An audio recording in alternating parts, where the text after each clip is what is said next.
Hello, everyone. My name is Alan Dick, and on behalf of the entire Commerce Next team and my fellow co-founders Scott Silverman and Veronica Sonsev, I want to welcome you to today's webinar.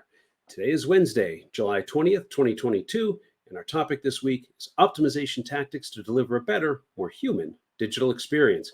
Before we go any further, I'd like to welcome and thank today's speakers, Ekta Chopra, the Chief Digital Officer at E.L.F Beauty, Sabrina Cherubini, the SVP of Brand and Digital Marketing at Hanky Panky, Danielle Levitas, the VP of Marketing at Content Square, and Natalie O'Flaherty, the VP of Analytics at Saatva. They're going to be our speakers today. We're going to bring them on in just a little bit. But first, some other thank yous. I want to thank our webinar sponsor, Content Square, for making it happen today. Obviously, our speakers. Gifting partner is Gift Now, and of course, every week we do this, 5 lucky members of our audience will receive a gift courtesy of Gift Now.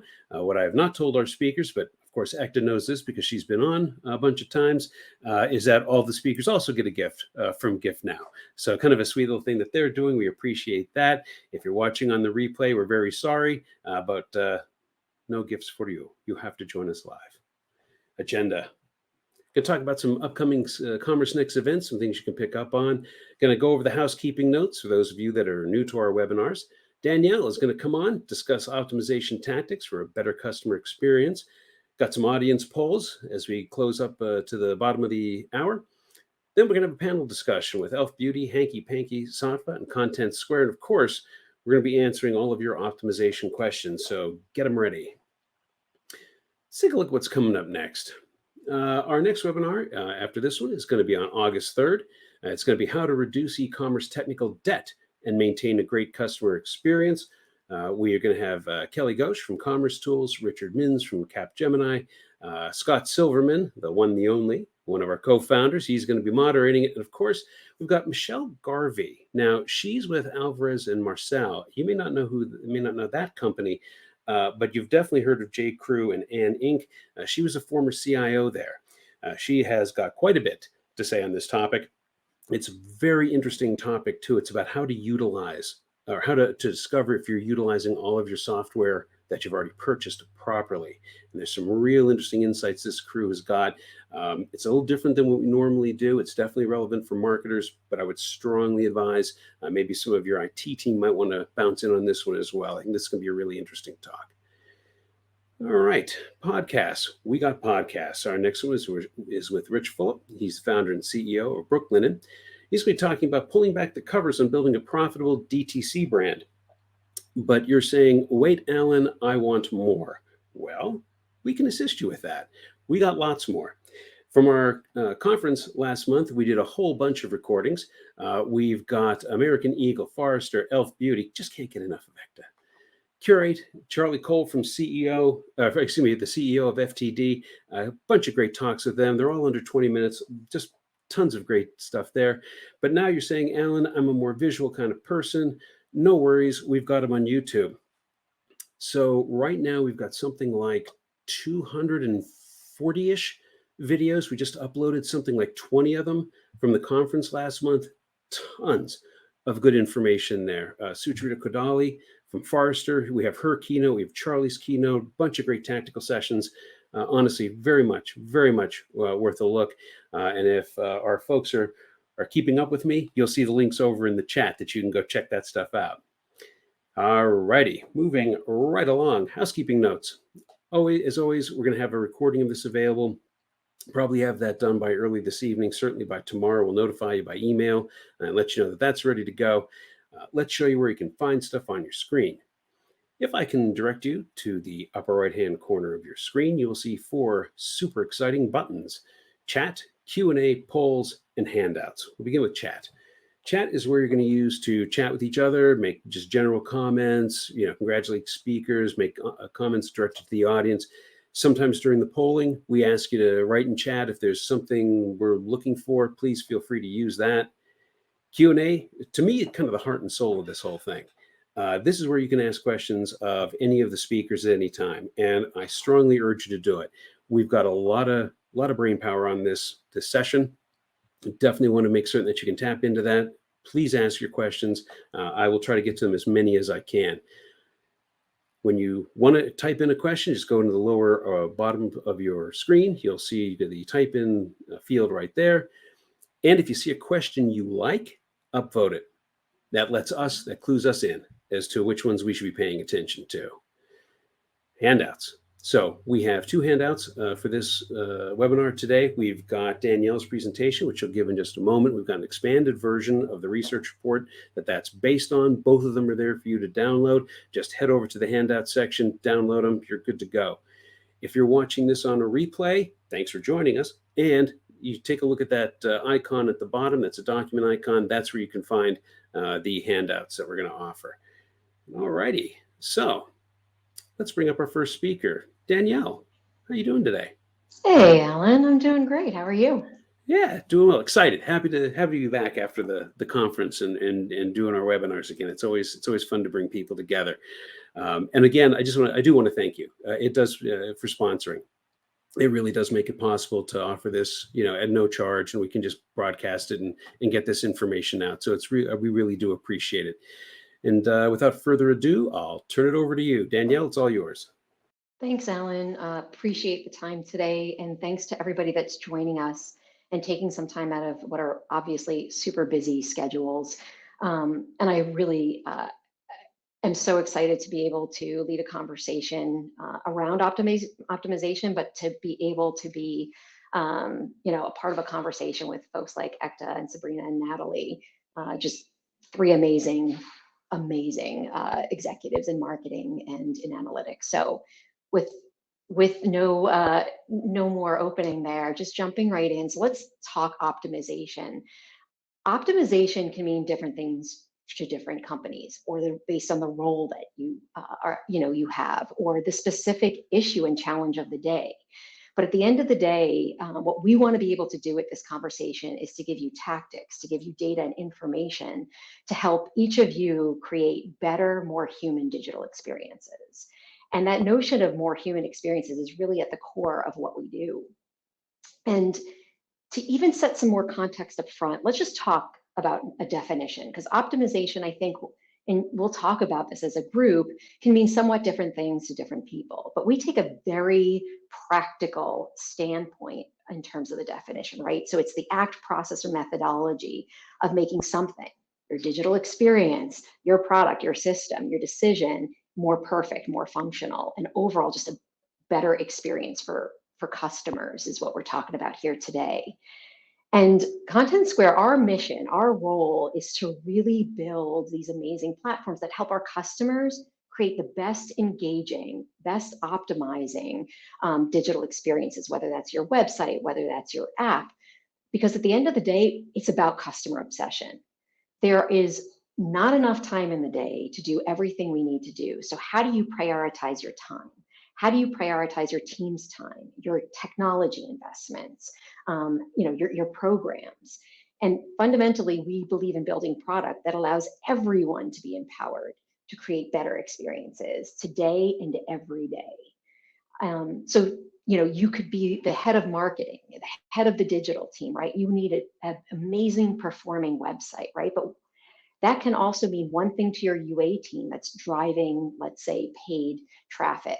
That can mean something complementary but different for your content team that's thinking about, what do I need to produce? How do I produce it? How do I make it discoverable? How do I make it valuable for our customers so that they get what they want out of this experience?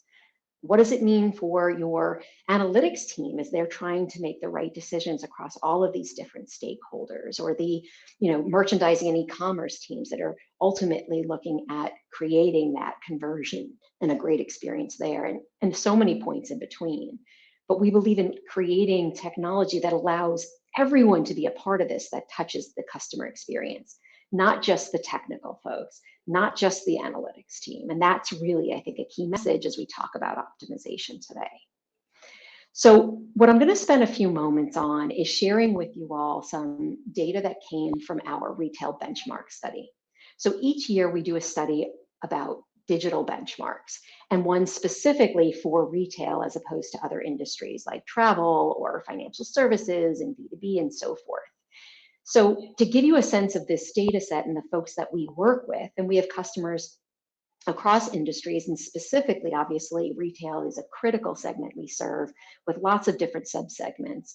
But what you're going to see today is data from 25 countries over the course of a year with nearly 30 billion user sessions and over 2,000 websites. So quite a representative sample to have this discussion around optimization. Okay, so let's jump in with some high-level research that we did not too long ago, and specifically surveying and getting a sense with our data and with what end users are saying about digital experiences. And the reality is that the vast majority, 85%, reported they are not happy with their shopping experience online.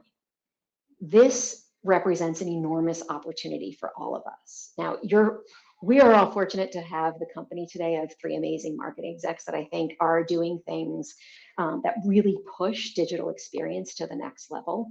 But there's always opportunity for each of us to do more, to do better, because optimization is continuous. It's always happening. Just when you think you have it nailed, somebody else's, your competition's doing the same thing and the status quo shifts, and now you have to do the next thing to optimize or to delight customers and to even surprise through that engagement and overall experience.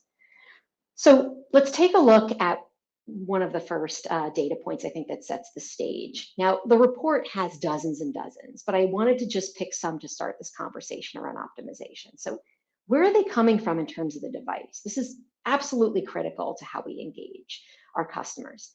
And I don't believe it'll surprise any of you to know that 2/3 of visitors on average across all the retail segments that we engage with come through mobile. Very different experience, right? On average, consumers spend about 4 hours a day on their mobile devices in the United States alone. Some markets quite a bit higher, some markets a little bit lower. But desktop is still incredibly relevant, right? With over over 30% of visits coming from desktop. And those do tend to vary, obviously, depending on the products people are exploring or the type of where they are in their journey. It's not like they only engage with each of these brands or any brand through only one platform.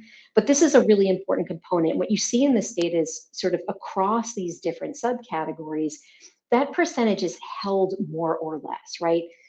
We saw a big jump from 19 to 20, and then we sort of see this holding to 21. And I think it's the nature of sort of how people have been spending time. And we'll, continue to see desktop play its key role, but mobile, clearly dominating. So now that we know what they're coming from, let's talk about, are they new or are they returning customers? And this plays into what every marketer is looking at. And certainly for certain roles, if you're in UA, you're spending on paid acquisition, you're spending on organic and content and SEO, you're spending on the customer side. How do you create loyalty programs? All of these things, promotions that bring people back or into your site. And you see this relative even split overall across retail in terms of new and returning. And there are some differences, right? No surprise that if you think of luxury, it's not the same level of folks coming back as, let's say, fashion, right? Most of us are not buying luxury goods on the same sort of pace as, let's say, a clothing item, if you will. But this is, I think, a really important conversation, because now that we have a sense of people coming in largely from mobile, obviously desktop is still critical. About half of these users are new versus returning. How are you treating them, right? What's the experience when they get to your page? And obviously that first page that they land on, it could be the home page, it could be the landing page designed for that campaign, it could be a specific, content or product page that they were doing searches on. So it's more complex than just looking at any one of these metrics in a vacuum. So let's talk about bounce rate, right? So now you've got these people onto your site.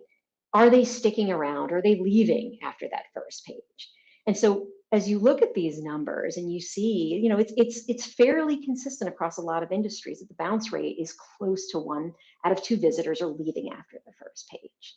Now, the fact of the matter is they may have come for a very specific reason. Was it a promotion? Was it a paid ad? Did it do the job that they expected it to do? But that's not necessarily good or bad, right? How's that tracking relative to the previous promotion that you did to drive traffic, or the last time you updated that key page, or other key things that you're doing to promote engagement? So in a vacuum, not necessarily good or bad, but relative to how you've been performing is what it matters. So with those, essentially 1 out of 2 folks that are now staying for more than one page, let's talk about scroll rate. How much content in essence are they consuming, right? And we see that on average across retail, folks are scrolling, consumers are scrolling, visitors are scrolling through about 50% or just over half of the content on the page. Now with optimization, the fact of the matter is, we can't push everything above the fold. That would be also a pretty lousy experience. So how do you use your data, your analytics, tools like Content Square, for example, that give you a sense of heat map? It's not just what people are engaging with, but what are they trying to engage with? We see that 95% of intent is not just the clicks and the taps, right? But it's in between all of those things and then in the hovers and when they're trying to engage with an element that they thought was something that was clickable and engaging. So how do you learn from these signals, right? And potentially rework certain things on these various pages to get a better job done for that audience so that they're having ultimately a better experience and moving further through the funnel to get their job done. And then beyond scroll rate, the next thing I want to just call out is conversion rate. Ultimately, this is where the rubber hits the road for everyone on this call that has a website that is engaging with end users and customers. So when we look at the overall conversion rate across retail, we see it's about 2.5% being the average across visits. Now, depending on the specific sub-industry, this is one of the areas you see the most dramatic deltas, right? Health and beauty. We have Ekta from E.L.F on here, for example, right?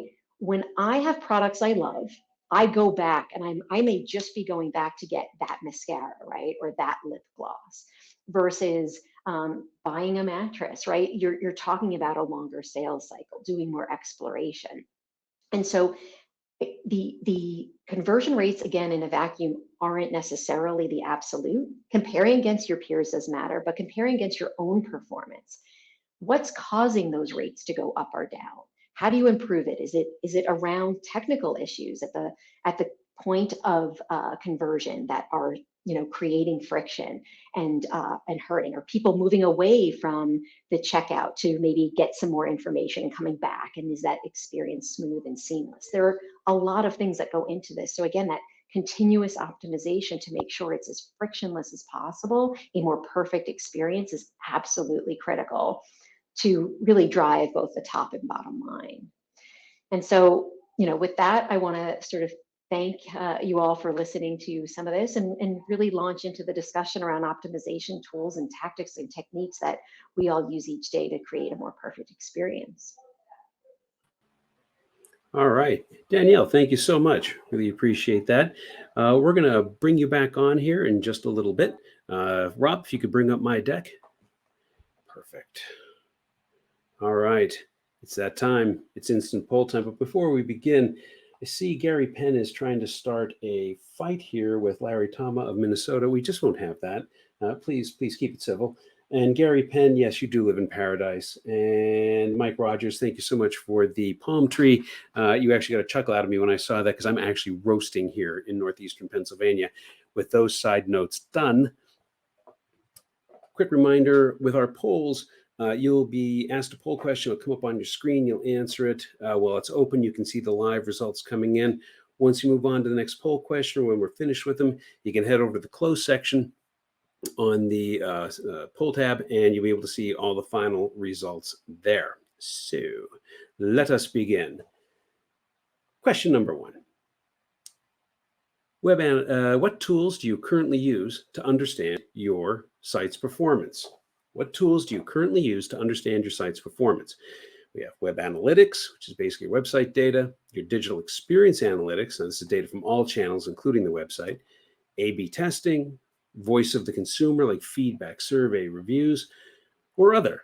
And you can tell us in chat what you use. So first question, what tools do you currently use to understand your site's performance? So it looks like 28% of you said that you use web analytics. That's good. Next one would be voice of customer, feedback, survey, and reviews at 25%. Digital experience analytics coming in a strong third at 22%. Coming in a fourth. A/B testing just edged them out at 23%. So a good, consistent mix of web analytics, digital experience analytics, A/B testing, and voice of customer. So it seems like we're pretty robust and good to go there. All right, perfect.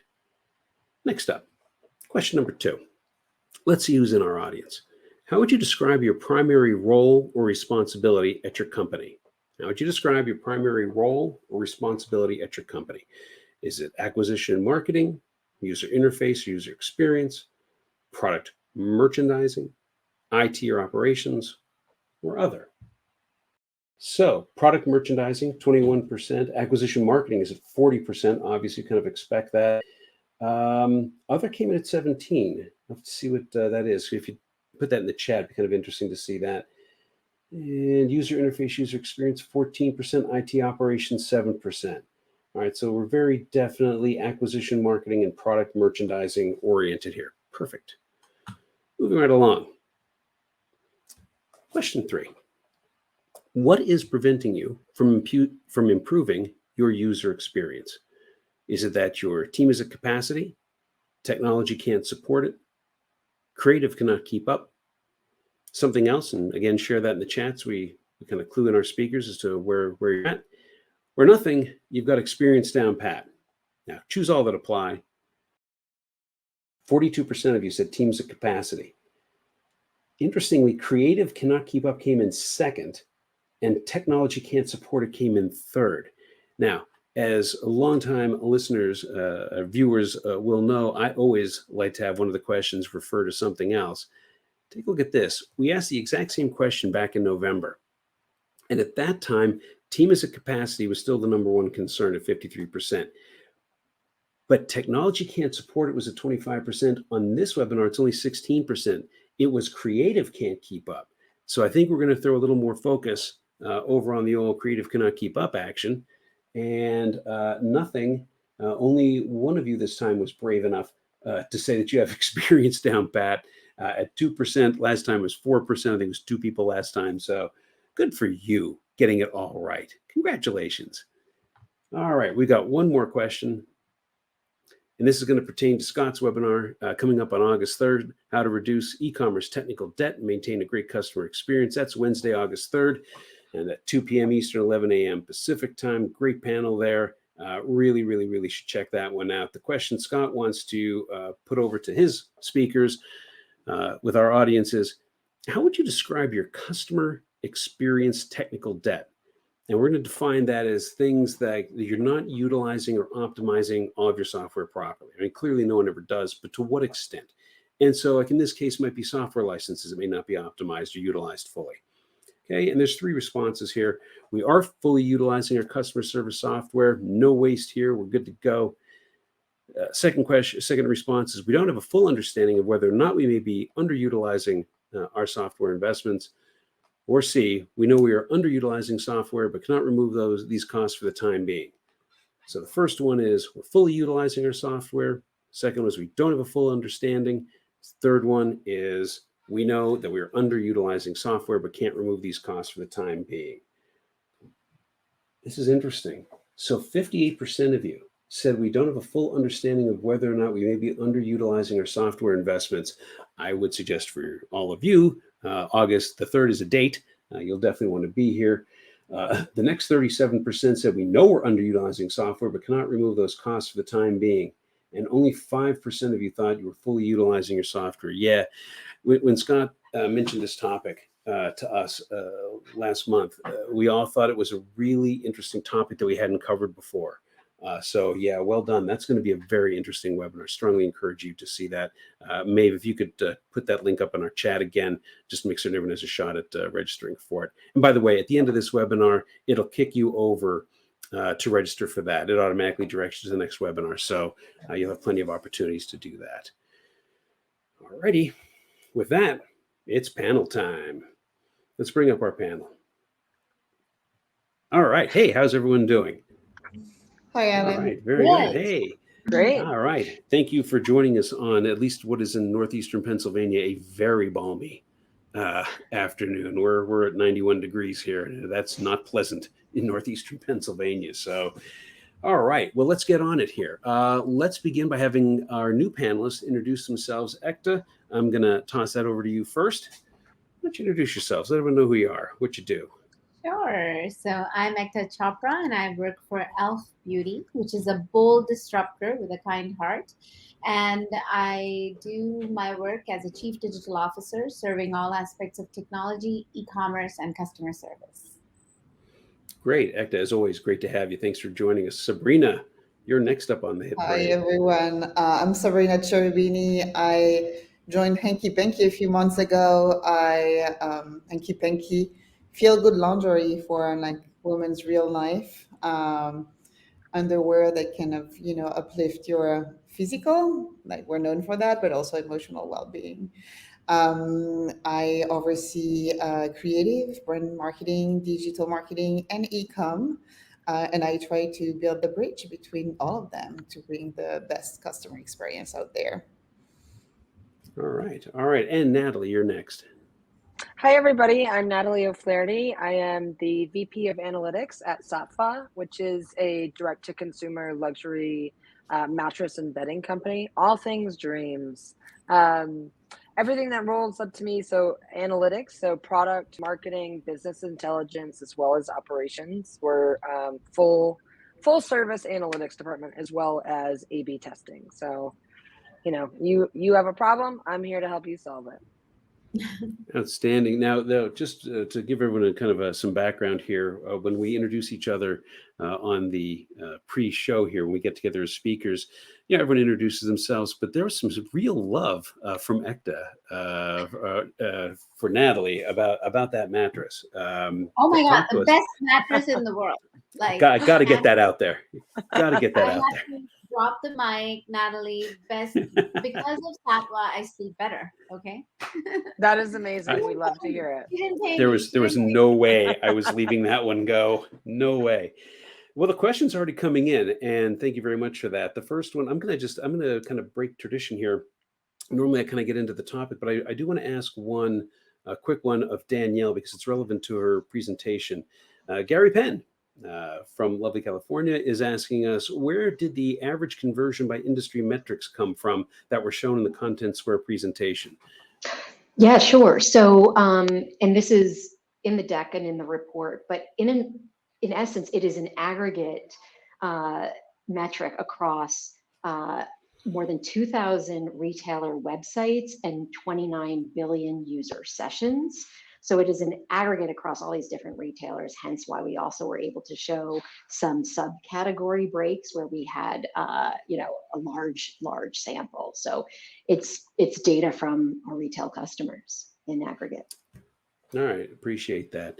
Yeah, thanks, Gary, for the question. And I'll use this time to remind everyone, please, we bring everyone together. We've got a bunch of questions I can ask them, but boy, we just love hearing from the audience. You guys are going to ask the pointed questions. You're going to find angles that we're not going to be thinking of. I'd just love to have you pick the brains here. So please feel free to ask those questions over in the Q&A field. So let's get started here. I think with every webinar we do, it always seems like you got to hit the fundamentals first. And sometimes it merely means defining what we're talking about. So let's do that. Let's define optimization and what it means to you. And I'll follow pretty much the same format I did before. Ekta, I'm going to start with you.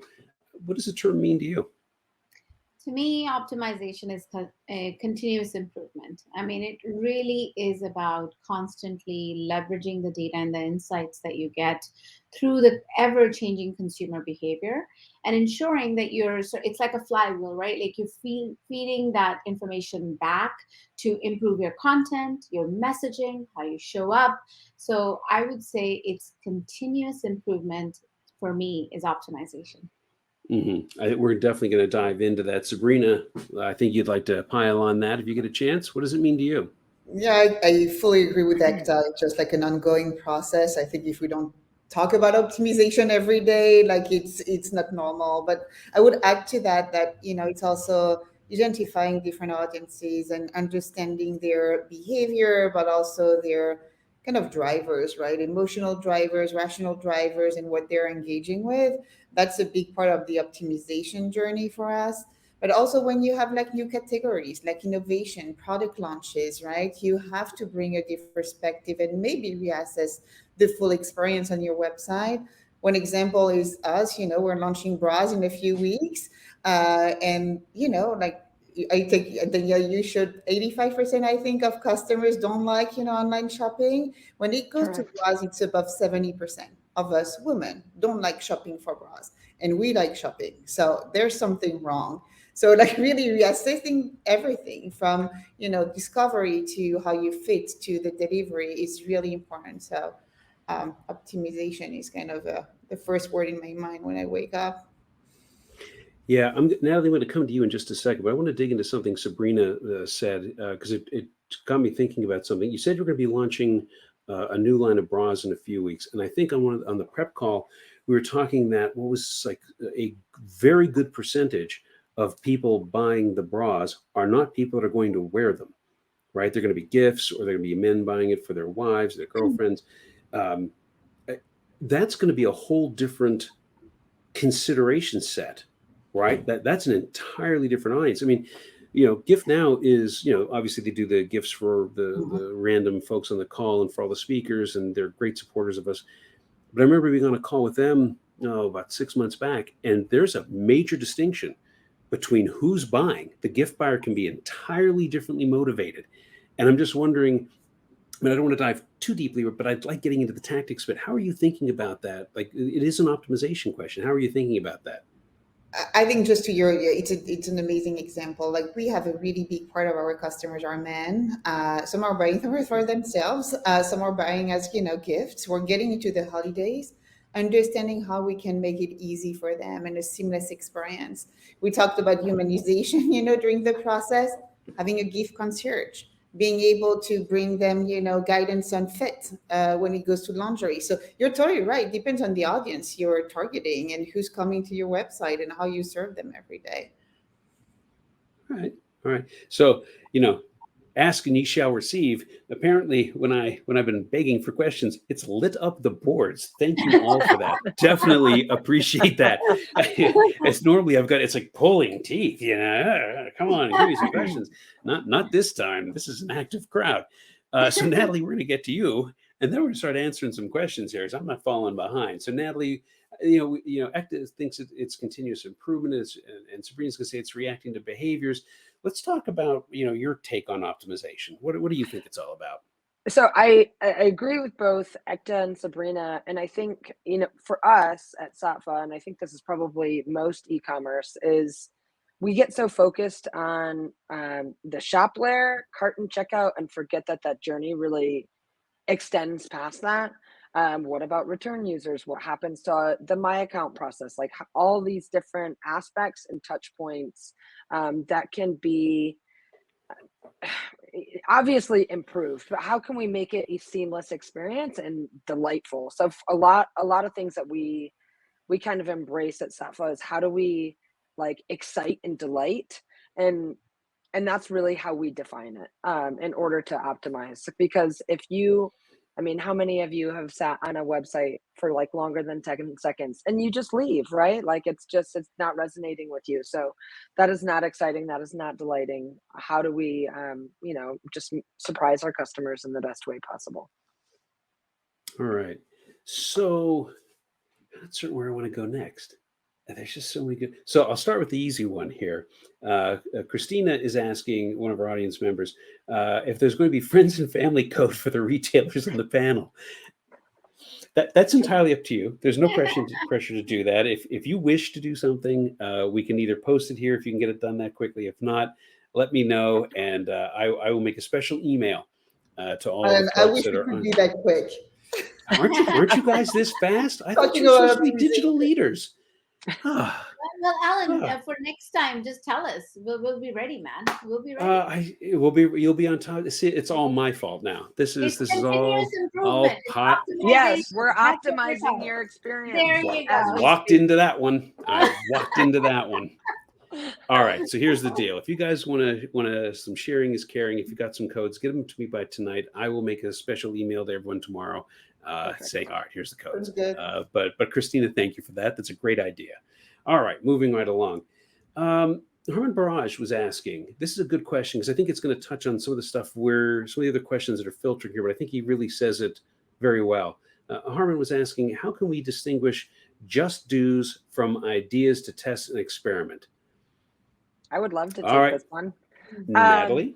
So that's a great question, and it's one that we, as analysts and test experience managers, tackle every day with our product managers.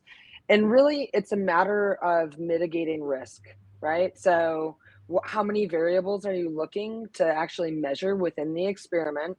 Because each one is going to impact the other. If you start getting into double digits, it becomes that is a test because you need to see what happened in each variation. If it's something small that's behind a click, meaning your exposure rates to customers, maybe that would be something that's less risk adverse. So you would want to go just do maybe a pre-post analysis. So there's no hard and fast rule, and I hate to say it depends, but it really depends on what risk you associate with what thing you want to test. For us, when it comes to cart and checkout, we typically A/B test everything just because it's cart and checkout, right? That's your bread and butter. If you're doing content, depending on where that content lives, if it's higher up within the product stack in the top, page load area, A/B test. If it's down within learn content, we will probably do a pre-post. New functionality, we typically A/B test. So it really, again, it depends, but I think it's all associated to how much risk you are attributing to the thing that you would like to measure. I would maybe add one thing to what Natalie said, the risk mitigation, but also the investment that it will require. Making sure that you can measure the uplift is key for us marketers, right? You have to work with your financial, partners and make sure that you prove yourself. So and E.L.F too, just to add one thing to what both Sabrina and Natalie have said, is the juice worth the squeeze, right? Because not everything that you test is going to be, you necessarily need to. So that's why prioritizing either by product or what your focus area is, and where you've seen noise in terms of drop off or return rates or something that you're trying to impact, then figure out what's the biggest bang for that dollar, because we're constantly pressured on margin and everything else. So is the juice worth the squeeze? Very important. Danielle, I want to bring you in on this. You have an interesting perspective in that you get to see scores of retailers dealing with these problems. I'd be interested in what your take is on what Natalie, Sabrina, and Ekta were talking about. What are your thoughts on this? Yeah, so I'm in camp Ekta, both in terms of what we see with customers and even as a marketer, right? You don't always have time, nor is it feasible to literally A/B test every change you want to make. That's just not realistic. I think Natalie brings up a critical point. When it comes to that, conversion and that quote unquote bottom, or your hero modules and so forth, that's in my mind what folks absolutely typically prioritize.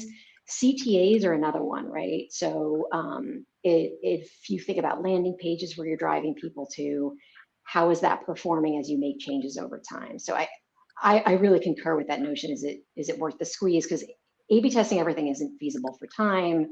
It doesn't always scale from a time standpoint. So I think that prioritization is critical. And I'm jumping ahead a little bit, but I know that there was a question around, how do you see if customers are stuck because they're not clicking on something? How do you figure out what's wrong? Do you do tests, surveys, errors in the code?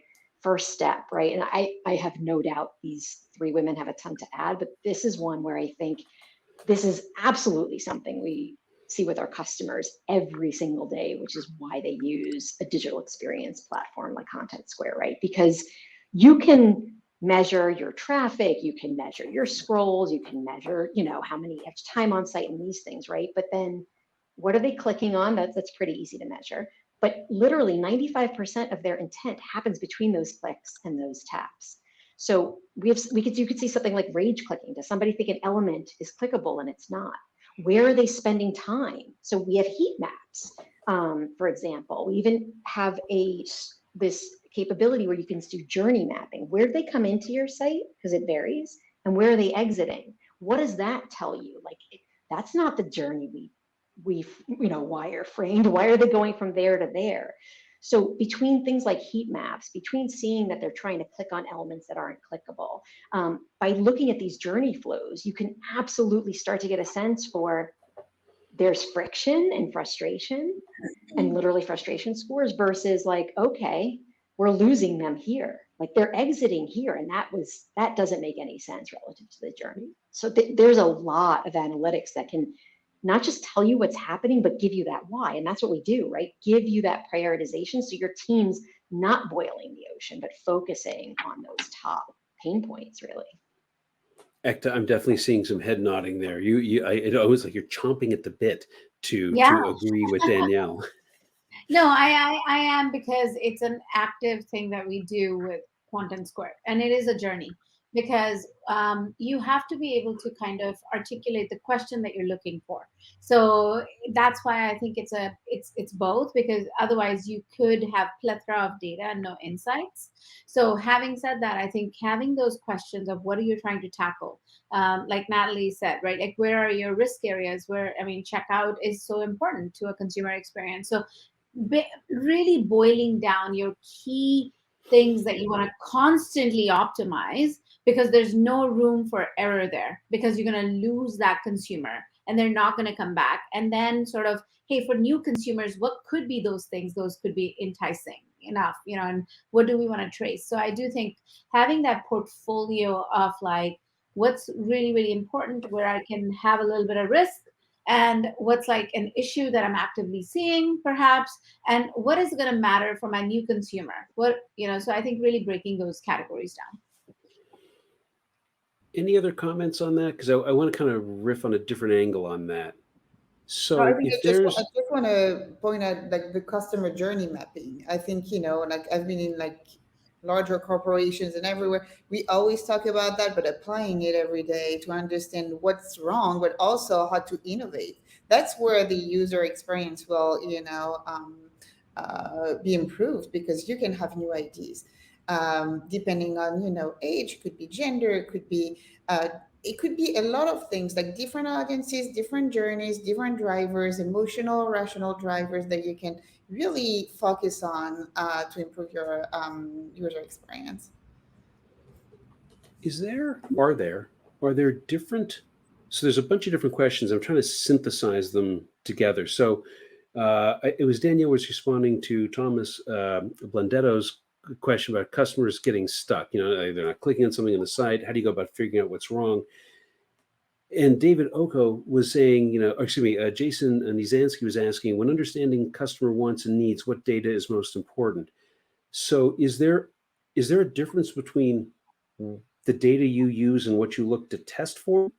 Or is that all based on trying to figure out what the customer's needs are? So I kind of want to focus on, can you give me some examples of where you found things going wrong on your site through the data? Like what KPIs were going haywire? What wasn't working? And was there a data point or an insight that kind of triggered it and said, yep, that's it. I know something's like what, or if not, what metrics would you look at to try to figure out what's going wrong? That's a toss-up question. Yeah, no, I can start it off. Some of the things that we'll look at typically, and I'll limit it to like, let's say you're looking at a product page.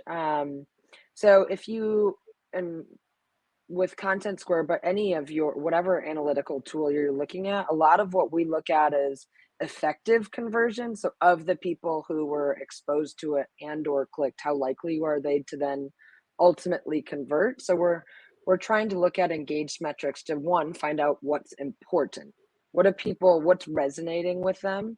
And then from there, you can kind of weed out, well, what's not working, right? On the flip side of that it's really easy to then say, okay, Well, those things don't really seem to matter. They're not scrolling over it, they're not clicking on it.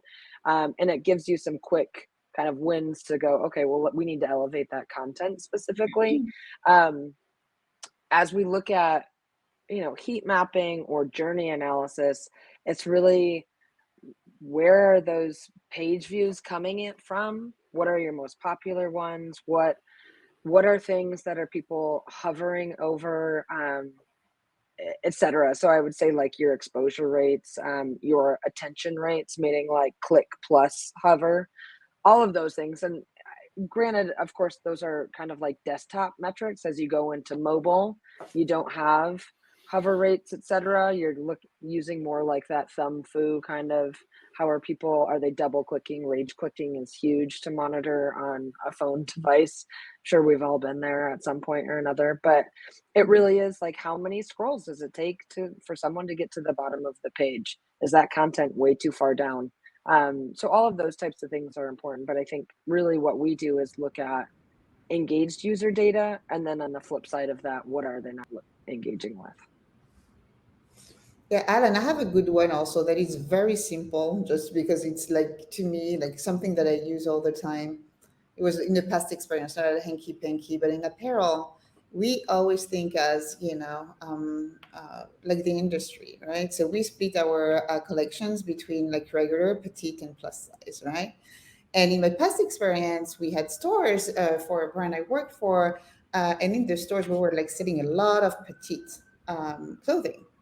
And the website, it was not really doing that great. And like, why aren't we converting on petite on our store? Like, so you have to understand, like, the conversion rate was so low, it didn't make sense compared to the level, the volume of business we were doing overall.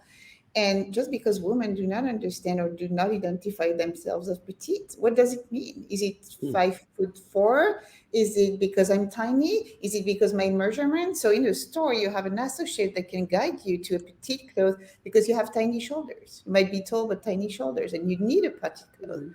On the website, if you do not educate your customers, if you present it as petite, if she doesn't feel she's a petite, she won't go to your page. So sometimes it's as simple as understanding and being empathetic to the customer without just like using the, conventional categories that we all use. So I think it's understanding audiences. Yeah. So this just bounced into my mind. Do you ever use SEO or as kind of a distant early warning system to see what changes are coming down the pike? So I was talking to Ryan Monahan. He's a CMO over at Redcon One, and he and I were talking about all the different things you could do with SEO. I come from a long SEO background back in my misspent youth, back in the early days of digital commerce when I was selling cast iron clawfoot tubs and plumbing and the rest of it. But you could really find out a lot of what was coming down the pike if you paid attention to what people are searching for, right? Because you could see trends moving, you could see new terms coming up. I mean, even if something as staid as plumbing, if people refer to it differently, if somebody on television refers to it one way. I'm just wondering if anyone uses that or thinks about that in any way. I don't know, just kind of a random thought. Ekta, any thoughts on that? Yeah. I mean, even if you think of all the privacy changes that are happening and in data and so forth, SEO is even more important than ever before. People really underestimate the value of SEO and having that part of the beginning of your product life cycle, because it can really help you understand your consumers' needs even way before it gets in front of them. So how people are searching for it, how should it show up, what are the different terms that should be associated with it? So definitely SEO is, in my mind, very underrated, but the biggest driver for organic. Yeah, even on-site search can give you a hand as to what people are struggling with on your site. I just think it's overlooked because I think it's so, well, everyone thinks they got it, Yeah. and it just kind of it's not shiny and flashy. Yeah. Well, so Ekta, you mentioned GDPR and third-party cookies, and I'm going to go back to David Oko's question. How are you guys preparing for a world without third-party cookies and GDPR and CCPA? That's a fun one. That's a gas. Loaded topic. So we Yeah. are GDPR and CCPA compliant. Cookieless world for us is it's actually, we're very well situated for it because we do have a loyalty program that has more than 3 million members. And I think that if you don't have a first party or a zero party data strategy, you're probably way behind in tackling these issues. So having that data actually gives you a way to really understand your consumers' need, wants, and desires. We know through our awesome loyalty program if our consumers are shopping at Walmart, Target, anywhere else, because we have a receipt scan component to our loyalty program. We also just launched our mobile app, which is so focused. It's going to be for our loyalty community. So I think having a strategy that's going to enable and really galvanize that first party data community is going to be critical to tackle all the compliance and privacy changes that are coming. But after that, just having the data is not enough. If you're not optimizing and really sort of doing it to really serve the consumer and the uniqueness of that consumer, then they're not going to trust you and you will lose that consumer. So it's sort of like it goes hand in hand. Sabrina, Natalie, Danielle, you want a piece of this GDPR CCPA question? I 100% agree with Ekta on everything from optimizing like your account experience. How do you get people to sign up?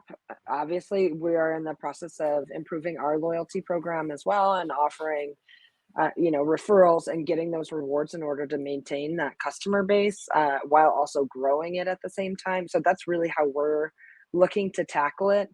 Honestly, I'm interested to hear what Sabrina has to say as well. Yeah, I think, I totally agree with what you said. I think even, just before the holidays, we all have to focus on, just like how to capture data, how to make sure that they want to share their data with us. And that's a big project for me, who started a few months ago, is really to rethink what loyalty means, and specifically working for a purpose-driven brand, that is kind of very focused on like strong values, sustainability, US craftsmanship. You have to go beyond just offering points, or at least in my point of view. And how do you create this like purpose-driven, community-based loyalty program? I don't even know if loyalty is the right word. So you want to be part of it because it goes beyond the product you're buying. And I think that is something where we talk a lot about data, but if you manage to really build a bridge between art and science. One example is like I acquired more like loyalty customers by talking about quality and craftsmanship than I do when I have a promo, which is insane. So understanding your audience, what are their values, and specifically on Gen Z and young millennials, that's what's growing our like acquisition right now. So it's really going deep, looking at the data, but also really understanding what are the drivers. And they are different, to Ekta's point, for everyone. So understanding the different and how do you tailor your content to make sure that you capture their data and then engage them, to Natalie's point, through the journey with the brand. Yeah, and I'll just sort of add a bit of color too. I mean, everybody's dealing with this. We as well, like in terms of how we operate, right? We GDPR and CCPA compliant. But seeing this coming in with a commitment, I mean, trust is a critical aspect of our brand promise. And so one of the things that we embarked on was a cookieless version of the product. And there's some different capabilities in that, but at least making it an option as we get into this space where it's more challenging, or for companies that just want to sort of take that overall commitment to privacy to that next level beyond their obviously making sure they're building up their own database and able to leverage that as appropriate to build relationships with customers. So, I'd argue that brand promise is everything. Whether it's about what's the role of cookies or cookieless technologies, but I'd say it goes even further than that when you think about building trust. How are you making your site more accessible?